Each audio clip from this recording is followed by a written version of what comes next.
माझं नाव मृणाल आहे आणि माझं वय 24 वर्ष आहे. मी मुंबईच्या धावपळीतून आणि रोजच्या कॉर्पोरेट जगतातून पूर्णपणे थकले होते. ऑफिसचे तेच काम, सततच्या डेडलाईन्स, नाईट शिफ्ट्स आणि कॉम्प्युटरच्या स्क्रीनमुळे माझे डोळे कमालीचे जलत होते. मनात एकच तीव्र इच्छा होती, कुठेतरी दूर निघून जावे जिथे शांतता असेल, विस्तीर्ण समुद्र असेल आणि केवळ एकांत असेल. विचार करता करता मी रत्नागिरीच्या जवळ असलेले एक छोटेसे शांत गाव निवडले जिथे पर्यटकांची फारशी वर्दळ नसते. मी रात्रीची बस पकडली. बस सुरू झाल्यावर मी खिडकीतून बाहेर पडणाऱ्या मुंबईच्या इमारतींकडे पाहत राहिले. मुंबई सोडल्यावर हळूहळू हवेत बदल जाणवू लागला. खिडकीतून बाहेर बघताना डोंगर, कोकणातील हिरवीगार भात शेती आणि मधुंच रात्रीच्या अंधारात डोकावणारी समुद्राची झलक मनाला सुखावून जात होती. सकाळी 5:30 वाजता आमची बस गावात पोहोचली. बस स्टँडवर उतरताच तिथल्या ओल्या मातीचा सुगंध, नारळी सुपारीच्या झाडांची सावली आणि समुद्राच्या खारट हवेचा मिसळलेला तो ताजोतवाना वास माझ्या मनाला स्पर्श करून गेला. माझा सगळा थकवा एका क्षणात नाहीसा झाला. सामानाची एक छोटी बेंग खांद्यावर अडकवून मी रस्त्याने चालू लागलो. वाटेत मला एक छोटंसं अत्यंत स्वच्छ आणि सुंदर हॉटेल दिसले ज्याचे नाव होते सागर किनारा. पांढऱ्या शुभ्र भिंती, लाल कौलारू छप्पर आणि आजूबाजूला नारळी आणि काजूची दाट झाडे पाहून ते हॉटेल खूपच आकर्षक वाटत होते. हॉटेलच्या मागच्या बाजूला पाहिले तर निलाशार समुद्र दूरवर आपल्या लाटा किनाऱ्यावर आपटत होता. ते निसर्गरम्य दृश्य पाहताच माझे मन तिथेच रमले. मी हॉटेलच्या आत शिरलो. तिथे एक छोटासा आणि देखणा रिसेप्शन काउंटर होता. काउंटरवर सरिता नावाची एक महिला उभी होती. तिचे वय साधारण 39 ते 40च्या आसपास असावे. तिचा वर्ण गोरा आणि कांती अत्यंत मऊ होती. तिचे रूप कमालीचे परिपक्व आणि आकर्षक होते. तिची शरीरयष्टी माझ्या मनात एक वेगळीच ओढ निर्माण करत होती. तिने साडी नेसली होती, पण सकाळी सकाळी काम करत असताना तिची साडी किंचित बाजूला ओढली गेल्यामुळे तिच्या कमरेचा सुंदर वलन अधूनमधून दिसत होता.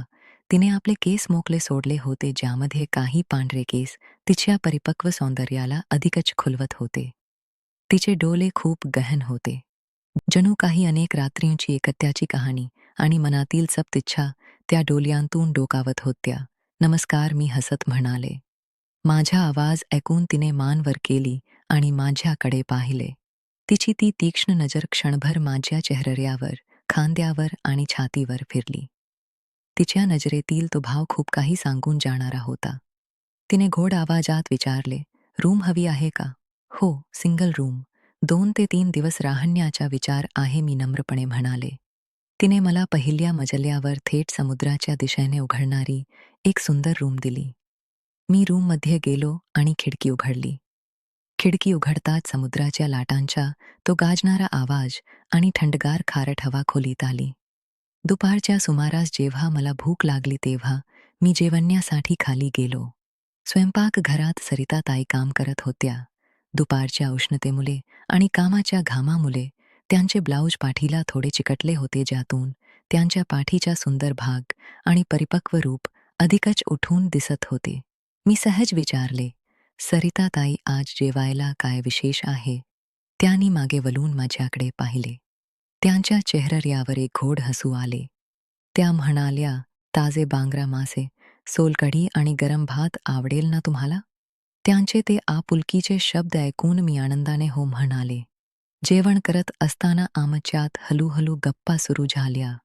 गप्पा मारता मारता त्यांनी सांगितले की हे हॉटेल त्यांच्या नवऱ्याने 12 वर्षांपूर्वी सुरू केले होते. त्यांची मुले आता पुण्यात कॉलेजमध्ये शिकत आहेत. त्यांचे मिस्टर वारंवार कामाच्या निमित्ताने पुणे मुंबईला जात असतात. त्यांच्याशी बोलताना मला त्यांच्या आवाजात आणि डोळ्यात साचलेला एकटेपणा स्पष्टपणे जाणवत होता. एका सुंदर आणि परिपक्व स्त्रीच्या मनातील ती भावनिक भूक आणि एकांताची छाया आमच्या या पहिल्याच्या भेटीत एका वेगळ्या वलणाची नांदी ठरत होती. संध्याकाळ टळली आणि हळूहळू सागर किनाऱ्यावर रात्रीचा गाढ अंधार पसरू लागला. मुंबईच्या जगमगाटापेक्षा या गावातील रात्र खूपच शांत आणि गूढ होती. रात्रीच्या जेवणानंतर मी थोडा वेळ समुद्र किनाऱ्यावर फिरून आलो. थंडगार वाऱ्याचे झोत अंगाला स्पर्श करत होते आणि मनाला एक वेगळीच शांतता मिळत होती. मी फिरून जेव्हा हॉटेल सागर किनारामध्ये परत आलो तेव्हा सर्वत्र शांतता होती. रिसेप्शन काउंटरवर एक छोटासा दिवा चालू होता आणि तिथे सरिता ताई एकट्याच बसून टीव्ही पाहत होत्या. या शांत रात्री त्या मंद प्रकाशात त्यांचे ते भरदार रूप अधिकच देखणे आणि आकर्षक वाटत होते. मी थेट माझ्या रूममध्ये न जाता हरखून त्यांच्या जवळ गेलो आणि काउंटरपाशी असलेल्या खुर्चीवर बसलो. मला तिथे आलेले पाहून त्यांच्या चेहऱ्यावर एक हलकेसे हसू आले. त्यांनी टीव्हीचा आवाज थोडा कमी केला. सुरुवातीला आमच्यात नेहमीप्रमाणे साध्या गप्पा सुरू झाल्या, पण हळूहळू रात्रीच्या त्या एकांतात आमचे बोलणे अधिक खोल आणि वैयक्तिक जाऊ लागले. त्यांनी पुन्हा एकदा आपल्या मनातील तो एकटेपणा, आयुष्यातील अपूर्ण इच्छा आणि कौटुंबिक जीवनातील ती भावनिक भूक माझ्यासमोर शब्दात मांडली. त्यांच्या प्रत्येक शब्दात एक वेगळीच ओढ आणि अस्वस्थता जाणवत होती. बोलता बोलता आमच्यातील संकोच पूर्णपणे कमी झाला होता. मी हळूच माझा हात पुढे केला आणि काउंटरवर असलेल्या त्यांच्या मऊ हातावर माझा हात ठेवला. माझा तो अचानक झालेला स्पर्श जाणवताच सरिता ताईंच्या शरीरात एक हलकीशी थरथरी उमटली, पण त्यांनी आपला हात मागे घेतला नाही. उलट त्यांनी आपले डोळे थोडे झुकवले.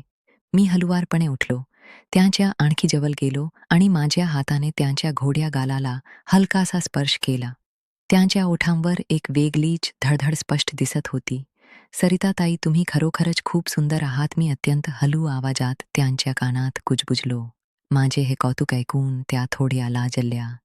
त्यांच्या गालावर लाली चढली आणि त्यांचा श्वास अचानक वेगवान झाला. त्या लाडीकपणे म्हणाल्या, असं काय बोलता मृणाल? पण त्यांच्या त्या बोलण्यात नकार नव्हता तर एक वेगळीच संमती होती. मी काही क्षणांचाही विचार न करता त्यांना हळूच स्वतःकडे ओढले. त्या शांत रात्री त्या मंद प्रकाशात आमचे ओठ एकमेकांना भिडले.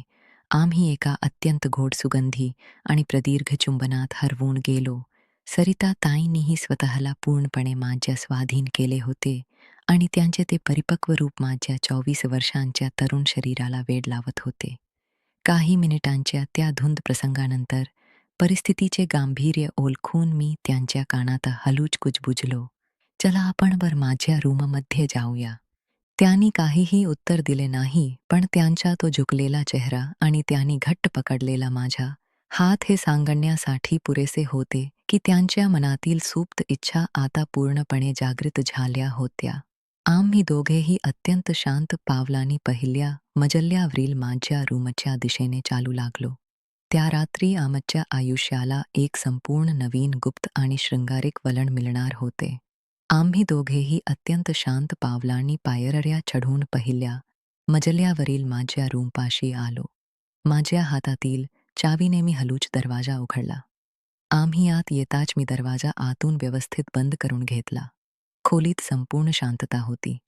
फक्त खिडकी बाहेरून समुद्राच्या लाटांचा तो मंद आणि लयबद्ध आवाज ऐकू येत होता. खोलीतील मुख्य लाईट बंद करून मी एक छोटा मंद पिवळा दिवा चालू केला. त्या मंद प्रकाशात सरिताताईंचे सौंदर्य एखाद्या सुंदर चित्रासारखे भासत होते. त्यांच्या चेहऱ्यावर एक हलकासा संकोच होता, पण डोळ्यात कित्येक वर्षांपासून साचलेली ती भावनिक जवळीक मिळवण्याची तीव्र ओढ स्पष्ट दिसत होती. मी मागे वळलो आणि त्यांचा हात अत्यंत प्रेमाने माझ्या हातात घेतला. त्यांचा तो मऊ आणि उबदार स्पर्श माझ्या मनात एक वेगळीच धडधड निर्माण करत होता. मी हळुवारपणे त्यांना भिंतीच्या आडोशाला घेतले आणि त्यांच्या अगदी जवळ गेलो. आमच्या दोघांचे श्वास आता एकमेकांना स्पष्ट जाणवत होते. मी काहीही न बोलता माझे ओठ अलगद त्यांच्या ओठांवर ठेवले. सरिताताईंनी सुरुवातीला एक क्षणभर स्वतःला सावरण्याचा प्रयत्न केला, पण दुसऱ्याच क्षणी त्यांनी आपले डोळे मिटून घेतले आणि त्या माझ्या या प्रेमळ मिठीत पूर्णपणे विरघळून गेल्या.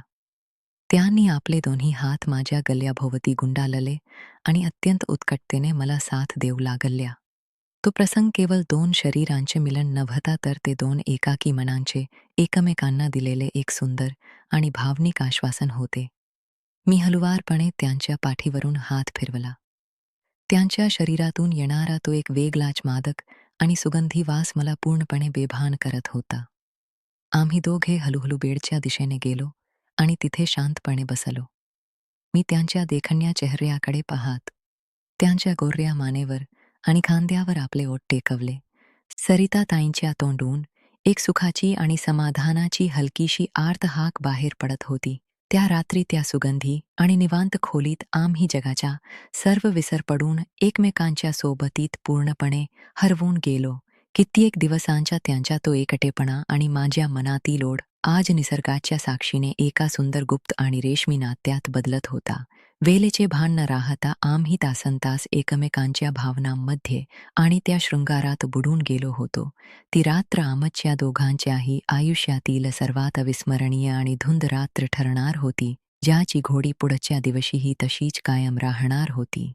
रात्रीच्या त्या धुंद आणि अविस्मरणीय प्रसंगानंतर जेव्हा खिडकीतून समुद्राची पहिली सोनेरी लाट आणि पक्ष्यांच्या किलबिलाट खोलीत आला तेव्हा मला जाग आली. बाहेर सूर्य उगवत होता आणि संपूर्ण वातावरणात एक ताजेपणा होता. मी हलूच डोळे उघडले आणि शेजारी पाहिले तर सरिताई तिथे नव्हत्या, पण खोलीत अजूनही त्यांच्या उपस्थितीचा तो सुगंधी दरवल चादरीत मुरलेला जाणवत होता. बेडच्या बाजूला असलेल्या छोट्या टेबलावर एक सुंदर ट्रे ठेवलेला होता, ज्यामध्ये गरम चहा, वाफाळलेले पराठे, लोणचे आणि सोबत एक छोटी सुंदर चिठ्ठी होती. त्या चिठ्ठीवर लिहिले होते, तुम्ही आराम करा, मी खाली आहे, जेव्हा हवं तेव्हा खाली या, सरिताताई. ते शब्द वाचून माझ्या चेहऱ्यावर एक गोड हसू आले. रात्रीच्या त्या सुंदर आठवणीने मनात पुन्हा एकदा एक वेगळीच उष्णता निर्माण झाली. त्यांच्या त्या परिपक्व रूपाने आणि संवादाने माझ्या मनाला पूर्णपणे जिंकून घेतले होते. मी तातडीने आंघोळ केली, फ्रेश झाले आणि खाली गेलो. रिसेप्शनच्या बाजूला असलेल्या स्वयंपाकघरात सरिताई दुपारच्या जेवणाची तयारी करत होत्या. आज त्यांनी एक हलकी पिवळ्या रंगाची साडी नेसली होती, ज्यामध्ये त्यांचे रूप अधिकच शांत आणि देखणे वाटत होते. त्यांचे केस मागे बांधलेले होते, पण काही बटा त्यांच्या गालावर रेंगाळत होत्या. मी कोणाचेही लक्ष नाही हे पाहून हळूच स्वयंपाक घरात गेलो आणि मागून त्यांच्या जवळ उभा राहिलो. माझी चाहल लागताच त्या किंचित दचकल्या आणि गालातल्या गालात हसून म्हणाल्या, "शुमृणाल, कोणीतरी बघेल ना?" पण त्यांच्या त्या बोलण्यात भीती नव्हती, तर एक हक्काची ओढ होती. मी हसून म्हणाले, "अहो, यावेळी इथे कोणीच नाहीये." मी अत्यंत आदराने त्यांच्या हाताला स्पर्श केला. त्यांनी मला प्रेमाने थोडे दूर ढकलले, पण त्यांच्या डोळ्यांतील ते हसू बरेच काही सांगून जात होते. त्या म्हणाल्या, "आधी नाश्ता करून घ्या, मी तुमच्यासाठी खास बेत केला आहे." नाश्ता करताना आमच्यात पुन्हा गप्पा सुरू झाल्या. त्यांनी सांगितले की त्यांचे मिस्टर अजून 2 ते 3 दिवस तरी कामाच्या निमित्ताने बाहेरच असणार आहेत. मुले पुण्यात असल्यामुळे त्या या मोठ्या हॉटेलमध्ये सहसा एकट्याच असतात. त्यांच्या या बोलण्याने मला समजले की निसर्गाने आम्हाला एकमेकांच्या एकटेपणा दूर करण्यासाठी ही एक सुवर्ण संधी दिली आहे. मी त्यांच्या हातावर हात ठेवून म्हणाले, "आज मी कुठेही बाहेर फिरणार नाही. मी इथेच राहीन तुमच्यासोबत." माझे हे शब्द ऐकून त्यांच्या गालावर पुन्हा लाजेची लाली पसरली. दुपारच्या वेळी त्यांनी मला कोकणी पद्धतीचे जेवण डब्यात भरून दिले आणि मी थोडा वेळ समुद्रकिनाऱ्यावर फेरफटका मारण्यासाठी गेलो. किनाऱ्यावर बसून जेवतानाही माझ्या मनात सरिताताईंचेच विचार चक्रावत होते. संध्याकाळच्या सुमारास मी हॉटेलवर परत आलो तेव्हा त्या काउंटरवर बसल्या होत्या. मी त्यांना म्हणाले, "सरिताताई, चला आपण एकत्र समुद्रकिनाऱ्यावर जाऊया, तिथला सूर्यास्त खूप सुंदर दिसतो." त्यांनी आजूबाजूला पाहिले, थोडा विचार केला आणि म्हणाल्या, "ठीक आहे, पण फक्त थोड्या वेळासाठी." आम्ही दोघेही विस्तीर्ण समुद्रकिनाऱ्यावर आलो. सूर्य आता लाल आणि नारंगी रंगाची उधळण करत क्षितिजावर बुडत होता. हवेत तोच खारट सुवास आणि लाटांचा संत आवाज होता. आम्ही एका मोठ्या खडकावर शेजारी बसलो. मी हलुवारपणे त्यांच्या खांद्यावर हात टाकला तेव्हा त्यांनी अजिबात विरोध केला नाही. उलट त्यांनी आपले डोके माझ्या खांद्यावर टेकवले. "सरिताताई, तुम्हाला इथे खरंच खूप एकट वाटत नाही का?" मी विचारले. त्यांनी समुद्राकडे पाहिले. त्यांच्या डोळ्यात एक उदास पण भावूक हसू आले. त्या म्हणाल्या, "खूप वाटत मृणाल, पण आयुष्य असंच असतं. कधी कधी मनातील भावना मनातच दाबून ठेवाव्या लागतात."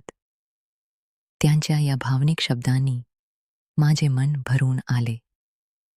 मी त्यांचा चेहरा हलूच माझ्याकडे वळवला. त्या संध्याकाळच्या कोवळ्या प्रकाशात आमचे ओठ पुन्हा एकदा एकमेकांमध्ये विलीन झाले. तो किस खूप दीर्घ आणि आमच्यातील वाढलेली ओढ व्यक्त करणारा होता. आम्ही दोघेही त्या किनाऱ्यावर निसर्गाच्या साक्षीने एकमेकांच्या मिठीत पूर्णपणे हरवून गेलो होतो. पण किनाऱ्यावर इतर लोकांची चाहल लागण्यापूर्वी आम्ही स्वतःला सावरले आणि घाईघाईने हॉटेलच्या दिशेने परतलो. दरवाजा बंद करताच त्या रात्रीच्या एकांतात आमच्या नात्याच्या पुढच्या सुगंधी आणि रेशमी अध्याय पुन्हा सुरू होणार होता.